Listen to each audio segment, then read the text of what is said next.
नमस्कार, स्वागत है आप सभी का डीडी न्यूज के इस खास बुलेटिन एक्सप्रेस 100 में, जहां हम आपके लिए लेकर आते हैं राजनीति, मनोरंजन, देश दुनिया, खेल और व्यापार जगत की सभी बड़ी खबरों को एक्सप्रेस यानी फटाफट अंदाज में। मैं हूं गौरव श्रीवास्तव। तो देखिए खबरें तेज रफ्तार से। भाजपा के वरिष्ठ नेता डॉक्टर मोहन यादव ने मध्य प्रदेश में मुख्यमंत्री पद की कमान संभाल ली। भोपाल के मोतीलाल नेहरू स्टेडियम में राज्यपाल मंगू भाई पटेल ने मोहन यादव को मुख्यमंत्री पद की शपथ दिलाई। मध्य प्रदेश के मुख्यमंत्री पद के शपथ ग्रहण समारोह के मौके पर प्रधानमंत्री नरेंद्र मोदी, केंद्रीय गृह मंत्री अमित शाह और भाजपा के राष्ट्रीय अध्यक्ष जेपी नड्डा के साथ साथ कई राज्यों के मुख्यमंत्री और कई केंद्रीय मंत्री भी समारोह में शामिल हुए। 25 मार्च 1965 में उज्जैन को जन्मे डॉक्टर मोहन यादव लगातार 3 बार से उज्जैन दक्षिण सीट से विधायक हैं। वो शिवराज सिंह चौहान मंत्रिमंडल में उच्च शिक्षा मंत्री भी रहे हैं। वो राष्ट्रीय स्वयंसेवक संघ में भी सक्रिय रहे। मध्य प्रदेश में मुख्यमंत्री के अलावा जगदीश देवड़ा को उप मुख्यमंत्री के तौर पर शपथ दिलाई गई। देवड़ा मल्हारगढ़ विधानसभा सीट से विधायक हैं। वो लगातार 6 बार से विधानसभा चुनाव जीत चुके हैं। मध्य प्रदेश में राजेंद्र शुक्ला ने भी उप मुख्यमंत्री के तौर पर शपथ ली। राजेंद्र शुक्ला मध्य प्रदेश के विंध्य क्षेत्र से आते हैं। इस बार के विधानसभा चुनाव में रीवा सीट से जीतकर राजेंद्र शुक्ला लगातार 5वीं बार विधायक बने। कद्दावर आदिवासी नेता विष्णुदेव साय ने बुधवार को छत्तीसगढ़ के मुख्यमंत्री पद की शपथ ली। उन्हें राज्यपाल विश्वभूषण हरिचंदन ने पद और गोपनीयता की शपथ दिलाई। रायपुर के साइंस कॉलेज मैदान में आयोजित शपथ ग्रहण समारोह में प्रधानमंत्री मोदी भी शामिल हुए। केंद्रीय गृह मंत्री अमित शाह और भाजपा के राष्ट्रीय अध्यक्ष जेपी नड्डा के साथ साथ कई राज्यों के मुख्यमंत्री भी समारोह में शामिल हुए। केवल 26 वर्ष की आयु में पहली बार विधायक बने विष्णुदेव साय 4 बार संसद सदस्य भी रह चुके हैं। वे मोदी सरकार में राज्य मंत्री, छत्तीसगढ़ भाजपा के अध्यक्ष रह चुके हैं। भाजपा नेता अरुण साव को उप मुख्यमंत्री पद की शपथ दिलाई गई। वो अगस्त 2022 से भाजपा प्रदेश अध्यक्ष की जिम्मेदारी भी संभाल रहे हैं। विजय शर्मा को उप मुख्यमंत्री के तौर पर शपथ दिलाई गई। विजय शर्मा कबीरधाम में से विधायक हैं। मुख्यमंत्री पद संभालने के बाद मुख्यमंत्री विष्णुदेव साय ने कहा कि राज्य के विकास के लिए वे पूरी ताकत से काम करेंगे। राज्यसभा में केंद्रीय विश्वविद्यालय संशोधन विधेयक 2023 पारित हो गया है। इसके साथ ही तेलंगाना और आंध्र प्रदेश दोनों राज्यों में 2 केंद्रीय आदिवासी विश्वविद्यालय स्थापित करने का रास्ता साफ हो चला है। राज्यसभा में बिल को पेश करते हुए शिक्षा मंत्री धर्मेंद्र प्रधान ने कहा कि आंध्र प्रदेश और तेलंगाना में आदिवासियों के लिए शिक्षा के बेहतर अवसर उपलब्ध कराने के लिए विश्वविद्यालय की स्थापना की जाएगी। राज्यसभा में केंद्रीय अनुसूचित जनजातीय कार्य मंत्री अर्जुन मुंडा ने कहा कि भारत सरकार विश्वविद्यालयों के जरिए आदिवासी क्षेत्रों में शिक्षा के स्तर को बढ़ाने का काम कर रही है। वहीं निचले स्तर पर एकलव्य विद्यालयों के माध्यम से आदिवासी क्षेत्र के बच्चों को शिक्षित किया जा रहा है। केंद्रीय शिक्षा मंत्री ने राज्यसभा में विश्वविद्यालय संशोधन विधेयक 2023 पर चर्चा का जवाब देते हुए कहा कि देश में पिछले 10 सालों में अनुसूचित जाति, जनजाति और खासतौर से अल्पसंख्यक वर्ग के लोगों में शिक्षा के स्तर में तेजी से वृद्धि हुई है। केंद्रीय विश्वविद्यालय संशोधन विधेयक पर चर्चा के दौरान विपक्ष ने लोकसभा में हुई घटना के विरोध में सदन से वॉकआउट किया। पीयूष गोयल ने कहा कि विपक्ष का रवैया आदिवासी विरोधी है। लोकसभा डाकघर विधेयक 2023 को चर्चा के लिए सदन के पटल पर रखते हुए केंद्रीय मंत्री अश्विनी वैष्णव ने कहा कि पूर्व की सरकार ने डाक विभाग को कमजोर करने का काम किया था, जबकि 2014 के बाद डाक विभाग को मजबूत बनाया गया है। केंद्रीय मंत्री अश्विनी वैष्णव ने कहा कि आज डाक विभाग केवल डाक सेवाओं को पहुंचाने का काम ही नहीं करता, बल्कि कई अहम सेवाओं के साथ बैंकिंग का जरिया भी बना है।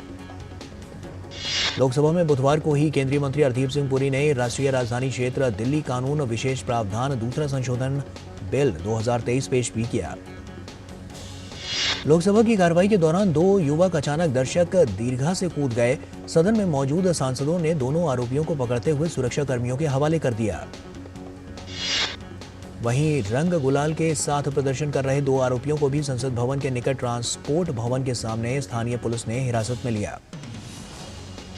संसद में हुई घटना पर लोकसभा अध्यक्ष ओम बिरला ने कहा कि लोकसभा अपने स्तर पर मामले की जांच कर रही है। उन्होंने बताया कि सदन में कूदे 2 व्यक्ति और सदन से बाहर 2 लोग पकड़े गए हैं। जल्द ही मामले की विस्तृत रिपोर्ट भी सबके सामने रखी जाएगी।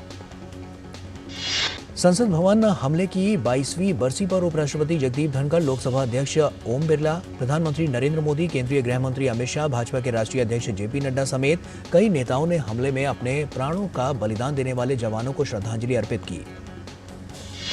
13 दिसंबर 2001 को पाकिस्तान से आए 5 आतंकियों ने लोकतंत्र के पवित्र मंदिर संसद भवन पर हमला किया था।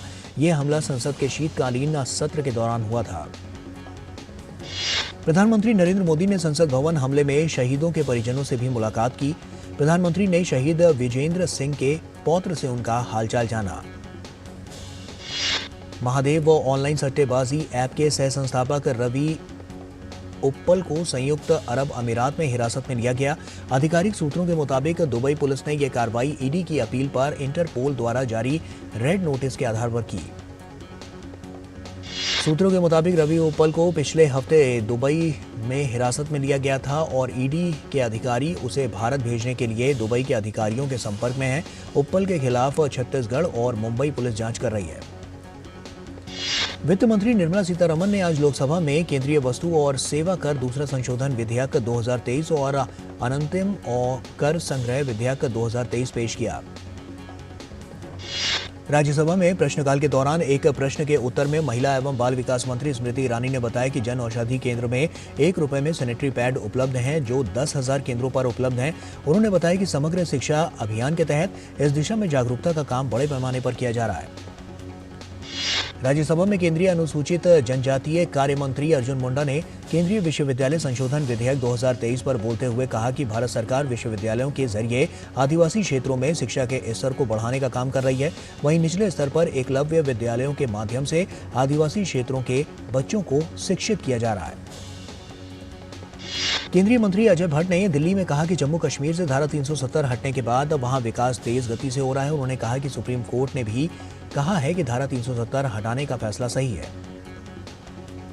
केंद्रीय मंत्री अनुराग सिंह ठाकुर का कहना है कि इतिहास देश के पूर्व प्रधानमंत्री जवाहरलाल नेहरू और कांग्रेस पार्टी को कभी माफ नहीं करेगा।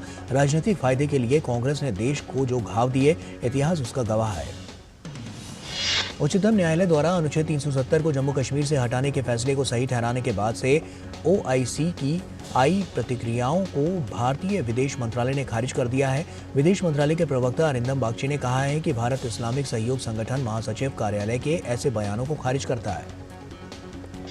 ब्रिटिश ब्रॉडकास्टिंग कॉरपोरेशन यानी बीबीसी के 4 कर्मचारियों ने एक नई कंपनी बना ली है। इन लोगों ने कलेक्टिव न्यूज रूम नाम से एक नई कंपनी बनाने की घोषणा की है। ये इकाई भारत के प्रत्यक्ष विदेशी निवेश यानी एफडीआई नियमों के तहत बीबीसी से मान्यता प्राप्त सेवाएं देंगी। उत्तराखंड के चमोली के औली में भारी बर्फबारी हुई है। केदारनाथ और बद्रीनाथ जैसी चोटियों पर तापमान माइनस में पहुंच गया है। बर्फबारी के बाद पहाड़ी इलाकों की खूबसूरती अद्भुत दिखाई देने लगी है। हिमाचल प्रदेश के कुल्लू, किन्नौर और लाहौल व स्पीति जिलों के ऊंचाई वाले इलाकों में भी बर्फबारी हुई। बर्फबारी के बाद तापमान में कमी आई और ठंड बढ़ गई है। पश्चिम बंगाल में आयकर विभाग ने तृणमूल कांग्रेस के एक पूर्व विधायक सहित कई व्यवसायियों के आवासों पर छापेमारी की। आयकर विभाग का कहना है कि व्यवसायियों ने पिछले कई वर्षों से कर का भुगतान नहीं किया है। इसी के चलते आसनसोल, दुर्गापुर और रानीगंज इलाकों में छापे मारे गए हैं। जनता दल यूनाइटेड की राष्ट्रीय कार्यकारिणी की बैठक 29 दिसंबर को राजधानी दिल्ली में होगी, जिसमें बिहार के मुख्यमंत्री नीतीश कुमार सहित पार्टी के वरिष्ठ नेता शामिल होंगे। तिरुवनंतपुरम में भारतीय जनता पार्टी के युवा मोर्चा ने सबरीमाला प्रबंधन में कमियों के मुद्दे पर केरल सरकार के खिलाफ विरोध प्रदर्शन किया। मुख्य चुनाव आयुक्त और अन्य चुनाव नियुक्त सेवा की शर्तें और कार्यालय की अवधि विधेयक 2023 को लेकर विपक्ष के बयानों पर केंद्रीय मंत्री सर्बानंद सोनोवाल ने कहा कि सब कुछ कानून और संविधान की तरह हो रहा है और कांग्रेस एक भ्रष्ट पार्टी है, यह स्पष्ट है। और वक्त यहां पर एक छोटे से ब्रेक का है, जल्द लौटते हैं। साल, बरस और सदी नहीं, एक युग गुजर जाएगा। उम्र न पूछो वंडर की, जब फर्क नजर आएगा। वंडर सीमेंट, फर्क नजर आएगा। ब्रेक के बाद एक बार फिर से आप सभी का स्वागत है। आइए खबरों में आगे बढ़ते हैं।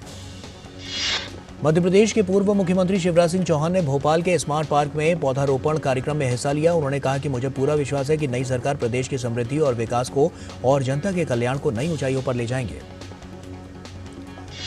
महाराष्ट्र के कुर्ला इलाके में स्थित एलटीटी स्टेशन की कैंटीन में आग लग गई। आग लगने के बाद मौके पर मौजूद लोगों में आग की बड़ी बड़ी लपटों को देखकर हड़कंप मच गया। दमकल विभाग की टीम घटनास्थल पर पहुंचकर आग पर काबू पाया। हत्या के कई मामलों में शामिल एक खूंखार गैंगस्टर करणजीत सिंह उर्फ जस्सा हैबोवाल पंजाब के मोहाली में पुलिस की हिरासत से भागने की कोशिश के दौरान गोली लगने से घायल हो गया। एक वरिष्ठ पुलिस अधिकारी ने बुधवार को यह जानकारी दी। बिहार के मुख्यमंत्री नीतीश कुमार के इस महीने के अंत में वाराणसी में रैली करने की खबरों पर प्रतिक्रिया देते हुए राज्यसभा सदस्य सुशील मोदी ने कहा कि नीतीश कुमार एक फ्यूज्ड बल्ब है जो टिमटिमा सकता है लेकिन कभी रोशनी नहीं फैला सकता। दक्षिण कश्मीर में कई इलाकों में राज्य जांच एजेंसी ने छापेमारी की है। सीआरपीएफ और स्थानीय पुलिस की मदद से एसआईए अनंतनाग और कुलगाम समेत दक्षिण कश्मीर में कई स्थानों पर छापेमारी की है। कांग्रेस सांसद धीरज साहू के ठिकानों पर आयकर विभाग की छापेमारी आज भी जारी रही। रांची में रेडियम रोड स्थित साहू के घर पर जमीन के अंदर जांच शुरू कर दी गई है। मिट्टी के अंदर भी जेवरात सहित अन्य सामानों को छुपाकर रखे जाने का अंदेशा है। केंद्रीय मंत्री सर्बानंद सोनोवाल ने आज एक प्रेस वार्ता के दौरान कहा कि प्रधानमंत्री नरेंद्र मोदी पूर्वोत्तर भारत के विकास के लिए प्रतिबद्ध हैं। सर्बानंद सोनोवाल ने कहा कि कांग्रेस ने पूर्वोत्तर को दयनीय स्थिति में ला दिया था। केंद्रीय मंत्री सर्बानंद सोनोवाल ने कहा कि प्रधानमंत्री नरेंद्र मोदी ने अपने संकल्प को निभाते हुए पूर्वोत्तर भारत पर विशेष ध्यान दिया और दुनिया के नक्शे में पूर्वोत्तर भारत को जगह दिलाई। सर्बानंद सोनोवाल ने कहा कि पूर्वोत्तर में लोगों ने अब निवेश करना शुरू कर दिया है। राष्ट्रीय राजधानी क्षेत्र दिल्ली में वायु गुणवत्ता लगातार बहुत खराब श्रेणी में बनी हुई है। केंद्रीय प्रदूषण नियंत्रण बोर्ड के अनुसार दिल्ली की वायु गुणवत्ता सूचकांक कई जगहों पर 300 से ज्यादा दर्ज की गई। उच्चतम न्यायालय में तृणमूल कांग्रेस नेता महुआ मोइत्रा की लोकसभा से अपने निष्कासन को चुनौती देने वाली याचिका को सूचीबद्ध करने पर प्रधान न्यायाधीश डी.वाई. चंद्रचूड़ फैसला लेंगे। न्यायमूर्ति संजय किशन कौल और सुधांशु धूलिया की पीठ के समक्ष मोइत्रा की याचिका का तत्काल सूचीबद्ध करने के लिए उल्लेख किया गया। सुप्रीम कोर्ट की फटकार के बाद दिल्ली सरकार ने बताया कि उसने रैपिड रेल प्रोजेक्ट के लिए बजट का प्रावधान कर दिया है। हालांकि दिल्ली सरकार ने सुप्रीम कोर्ट से भुगतान के लिए 1 हफ्ते का समय मांगा है। उच्चतम न्यायालय ने इससे पहले रैपिड रेल प्रोजेक्ट के लिए दिल्ली सरकार की ओर से अपने हिस्से का पैसा न देने पर सख्त नाराजगी जाहिर की थी। कोर्ट ने कहा था कि अगर दिल्ली सरकार ने भुगतान नहीं किया, विज्ञापन फंड का पैसा आरआरटीएस प्रोजेक्ट के लिए ट्रांसफर कर दिया जाएगा। कांग्रेस को चालू वित्त वर्ष में सार्वजनिक क्षेत्र के उपक्रमों राइट्स लिमिटेड और हिंदुस्तान कॉपर लिमिटेड से लाभांश किस्त के रूप में 241 करोड़ रुपए प्राप्त हुए। आरबीआई ने महंगाई भत्ते से जुड़ी पुरानी पेंशन योजना को लेकर राज्यों को किया आगाह। आरबीआई ने राज्यों के वित्त 2023 से 24 के बजट का एक अध्ययन नाम से जारी की है रिपोर्ट। आरबीआई ने अपनी रिपोर्ट में कहा है कि इससे राज्यों के वित्त पर दबाव पड़ेगा और विकास से जुड़े खर्च सीमित हो सकते हैं। रिपोर्ट में कहा गया है कि समाज के लिए अहितकर प्रावधानों से गंभीर हो सकती है राज्यों की वित्तीय स्थिति। बीएसई का सेंसेक्स उतार चढ़ाव के बीच 69,584 अंकों के स्तर पर बंद हुआ। दिन भर की खरीद बिक्री के बीच करीब 33 अंक की बढ़त के साथ बंद हुआ सेंसेक्स। दूसरे सत्र में खरीदारी के जोर पर निफ्टी 20,926 अंकों के स्तर पर बंद हुआ। दिन भर की खरीद बिक्री के बाद सूचकांक में करीब 20 अंक की मजबूती देखने को मिली। कारोबार के दौरान पब्लिक सेक्टर, एंटरप्राइज, फार्मास्यूटिकल्स और रियलिटी सेक्टर के शेयरों में तेज खरीदारी होती नजर आई। वहीं बैंकिंग और आईटी सेक्टर के शेयरों पर लगातार दबाव बना रहा। टाटा पावर रिन्यूएबल एनर्जी ने 13.2 मेगावाट क्षमता का सौर संयंत्र लगाने के लिए किया समझौता। समझौते में doctor Abhay Firodia group of companies, Force Motors Limited और Jaya Hind Industries Private Limited शामिल। गूगल ने मैप्स में एक नया टाइमलाइन फीचर लॉन्च किया है। यह फीचर लोकेशन समेत आपकी खूबसूरत यादों को सहेज कर रखेगा। दुनिया का सबसे बड़ा electronic entertainment expo gaming event 2 दशकों के शानदार प्रदर्शन के बाद स्थायी रूप से रद्द कर दिया गया। डिजिटल बैंकिंग की ढांचागत सेवाएं मुहैया कराने वाली कंपनी M2P फिनटेक ने लेन देन व्यवहार सूचना फर्म गोल्स 101 का किया अधिग्रहण। उद्योग निकाय एमफी के मुताबिक 2023 के पहले 11 महीनों में SIP के जरिए म्यूचुअल फंड में निवेश बढ़कर 1,66,000 करोड़ रुपए हो गया। सेबी द्वारा SIP के जरिए न्यूनतम निवेश की सीमा को 250 रुपए करने से इस निवेश राशि में और उछाल आने की संभावना जताई जा रही है। ब्लूमबर्ग के मुताबिक सोशल मीडिया प्लेटफॉर्म एक्स की विज्ञापन बिक्री 2023 के कथित अनुमान से लगभग $500 बिलियन कम रहने की संभावना है। अमेरिका में संघीय संचार आयोग ने बुनियादी कार्यक्रम आवश्यकताओं में विफलता के चलते एलन मस्क के स्टारलिंक प्रोग्राम को सब्सिडी देने से मना कर दिया। बुधवार को इजरायली सैनिकों ने वेस्ट बैंक के शरणार्थी शिविरों के आसपास हमास के आतंकियों पर जोरदार हमला किया। गाजा में मानवीय युद्ध विराम को लेकर संयुक्त राष्ट्र महासभा ने मिस्र द्वारा पेश किए गए मसौदा प्रस्ताव को स्वीकार कर लिया। यूएन के 153 सदस्य देशों ने प्रस्ताव के पक्ष में मतदान किया, वहीं 10 देशों ने प्रस्ताव के खिलाफ वोट किया। भारत ने तत्काल मानवीय युद्ध विराम के प्रस्ताव के समर्थन में मतदान किया। यूक्रेन की राजधानी कीव पर रूस ने बड़ा मिसाइल हमला किया। हमले में 53 लोगों के घायल होने की खबर है। यूक्रेन को यूरोपीय यूनियन की सदस्यता देने पर बुधवार को भी मंथन जारी रहा। हंगरी के वीटो करने की धमकी को लेकर कई देशों के मतभेद दिखाई दिए। वहीं यूक्रेन के राष्ट्रपति व्लादिमीर ज़ेलेंस्की अमेरिका के दौरे पर हैं, जहां उन्होंने अमेरिकी राष्ट्रपति जो बाइडेन से मुलाकात की। अमेरिकी राष्ट्रपति जो बाइडेन ने यूक्रेन के लिए लंबित फंडिंग कांग्रेस से पारित करने का आह्वान किया। दरअसल अमेरिकी कांग्रेस यूक्रेन को ये सहायता राशि देने से इनकार कर चुकी है। लंबी खींचतान के बाद COP28 में एक नए क्लाइमेट प्रस्ताव पर सहमति बनी है। हालांकि इसमें जीवाश्म ईंधन के प्रयोग को खत्म करने या भारी कटौती के लिए प्रावधानों की कमी देखने को मिली।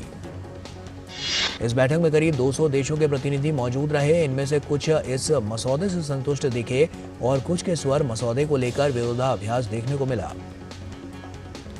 ब्रिटेन की संसद में देश में आने वाले शरणार्थियों को रवांडा भेजने वाला आपातकालीन विधेयक पारित हो गया। अजरबैजान और आर्मेनिया ने अपने रिश्तों को सामान्य करने की कोशिश में सीमा पर युद्धबंदियों का आदान प्रदान किया। केंद्रीय खेल मंत्री अनुराग सिंह ठाकुर ने नई दिल्ली में 2 दिवसीय स्पोर्ट्स साइंस कॉन्क्लेव का उद्घाटन किया। खेलो इंडिया पैरा गेम्स 2023 के सहयोग से राष्ट्रीय खेल विज्ञान और अनुसंधान केंद्र द्वारा आयोजित इस कॉन्क्लेव में देश भर से 250 प्रतिनिधियों और एथलीटों के शामिल होने की उम्मीद है। केंद्रीय खेल मंत्री ने कहा है कि सरकार ने हर मोर्चे पर खिलाड़ियों का साथ दिया है। उन्होंने कहा कि सरकार ने सभी खिलाड़ियों को एक समान सुविधाएं देने का काम किया। खेलो इंडिया पैरा गेम्स में आज जेवलिन थ्रो F46 इवेंट में उत्तर प्रदेश के अजीत सिंह यादव ने स्वर्ण पदक जीता। रजत पदक हरियाणा के दीपक ने और कांस्य पदक उत्तर प्रदेश के रवि कुमार ने जीता। छोटे से ब्रेक के लिए रुक रहे हैं, जल्द लौटते हैं। साल बरस और सदी नहीं, एक युग गुजर जाएगा। उम्र न पूछो वंडर की, जब फर्क नजर आएगा। वंडर सीमेंट, फर्क नजर आएगा। ब्रेक के बाद एक बार फिर से आप सभी का स्वागत है। आइए खबरों में आगे बढ़ते हैं। महिलाओं के discus throw F40 F41 event में महाराष्ट्र की UA सीताराम ने स्वर्ण पदक अपने नाम किया। रजत पदक छत्तीसगढ़ की छोटी मेहरा और कांस्य पदक राजस्थान की निशा के नाम रहा। पुरुषों की पैरा पावर लिफ्टिंग के 65 किलो वर्ग में हरियाणा के अशोक ने स्वर्ण पदक जीतने में कामयाबी पाई। तमिलनाडु के V सर्वानंद विजयन ने रजत पदक और गुजरात के अरविंद मकवाना ने कांस्य पदक जीता। भारत और इंग्लैंड की महिला क्रिकेट टीमों के बीच कल से नवी मुंबई के DY पाटिल स्टेडियम में इकलौते टेस्ट मुकाबले की शुरुआत होगी। भारतीय महिला टीम अपने घर पर 9 साल बाद टेस्ट मुकाबला खेलने उतरेगी। ऐसे में ये मुकाबला टीम के लिए काफी अहम रहने वाला है। भारतीय फुटबॉल टीम के सेंट्रल डिफेंडर अनवर अली 12 जनवरी से कतर में शुरू होने वाले AFC एशियाई कप में नजर नहीं आएंगे और अनवर अली के बाएं टखने में फ्रैक्चर होने की वजह से उन्हें इस प्रतियोगिता में हिस्सा लेने वाली संभावित टीम से बाहर रखा गया है। भारतीय महिला बैडमिंटन जोड़ी अश्विन पोनप्पा और तनिषा क्रेस्टो ताज़ा BWF रैंकिंग में 4 पायदान के फायदे के साथ 24वें स्थान पर पहुंच गई हैं। 34 वर्ष की अश्विनी और 20 वर्ष की तनिषा ने इस साल जनवरी में साथ खेलना शुरू किया था। चैंपियंस लीग में मैनचेस्टर यूनाइटेड को बायर्न म्यूनिख के हाथों 0-1 से हार का सामना करना पड़ा। इस हार के साथ ही मैनचेस्टर यूनाइटेड की चैंपियंस लीग के अंतिम 16 में जगह बनाने की उम्मीदें खत्म हो गई हैं। ब्राजील के क्लब फ्लूमिनेंस की टीम मंगलवार को क्लब वर्ल्ड कप में हिस्सा लेने के लिए रवाना हुई है और मौजूदा कोपा लिबर्टाडोर्स चैंपियंस फ्लूमिनेंस को शुभकामनाएं देने के लिए रियो डी जेनेरो के एयरपोर्ट पर हजारों प्रशंसक इकट्ठा हुए। फ्लूमिनेंस क्लब विश्व कप के खिताब के लिए लड़ने वाली 7 टीमों में से एक है। यह पहला मौका है जब क्लब वर्ल्ड कप का आयोजन सऊदी अरब में हो रहा है। पेरिस सेंट जर्मेन को चैंपियंस लीग में अपनी आखिरी ग्रुप मैच में बोरुसिया डोर्टमंड के खिलाफ खेलना होगा और इस मैच में जीत के साथ पीएसजी ग्रुप में शीर्ष स्थान हासिल कर सकती है। बोरुसिया डॉर्टमंड के खाते में 10 अंक हैं, जबकि पीएसजी उनसे 3 अंक पीछे दूसरे स्थान पर है। पीएसजी के मैनेजर लुइस एनरिके खुश हैं कि उनकी टीम की किस्मत उनके अपने हाथ में है। चैंपियंस लीग न्यूकासल यूनाइटेड अपना आखिरी ग्रुप मैच एसी मिलान के साथ खेलेगी। अगर न्यूकासल को अगले दौर में जाने की उम्मीद बनाए रखनी है तो उन्हें इस मैच में जीतना ही होगा। मैन सिटी के मैनेजर ने कहा है कि स्ट्राइकर अर्लिंग हालांड गुरुवार से ट्रेनिंग के लिए वापस आएंगे। हालांड पैर में परेशानी के चलते सिटी की ओर से ल्यूटन टाउन के खिलाफ नहीं खेले थे। आगामी फिल्म फाइटर में वेपन सिस्टम ऑपरेटर की भूमिका में अक्षय ओबरॉय का नया लुक हुआ जारी। फिल्म में ऋतिक रोशन, दीपिका पादुकोण, अनिल कपूर भी भूमिका निभा रहे हैं। स्ट्रीमिंग प्लेटफॉर्म नेटफ्लिक्स ने यूजर एंगेजमेंट के डेटा का खुलासा किया है। इसे व्यूवरशिप डेटा पारदर्शिता में सराहनीय कदम बताया जा रहा है। नेटफ्लिक्स के इस खुलासे के चलते यूजर एंगेजमेंट के डेटा की जानकारी मिलेगी। डेटा के मुताबिक करीब 81 करोड़ घंटे देखे जाने के साथ the night agent web series top पर रही। वेब सीरीज तनाव के नए सीजन में अभिनेता अरसलान गोनी कुणाल मट्टू की भूमिका निभाते नजर आएंगे। बताया जा रहा है कि इस बार गोनी की अधिक स्क्रीन टाइम मिलेगा। निर्देशक प्रशांत नील की आगामी फिल्म होगी सालार part 1 cease fire. Prashanth Neel के मुताबिक 2 दोस्तों की एक्शन से भरपूर भावनात्मक कहानी है ये फिल्म।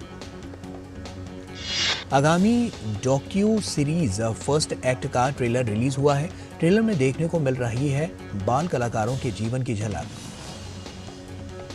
बॉलीवुड के महानायक अमिताभ बच्चन फिल्म वेटेरियन में दक्षिण भारतीय फिल्मों के सुपरस्टार रजनीकांत के साथ काम करते हुए नजर आएंगे।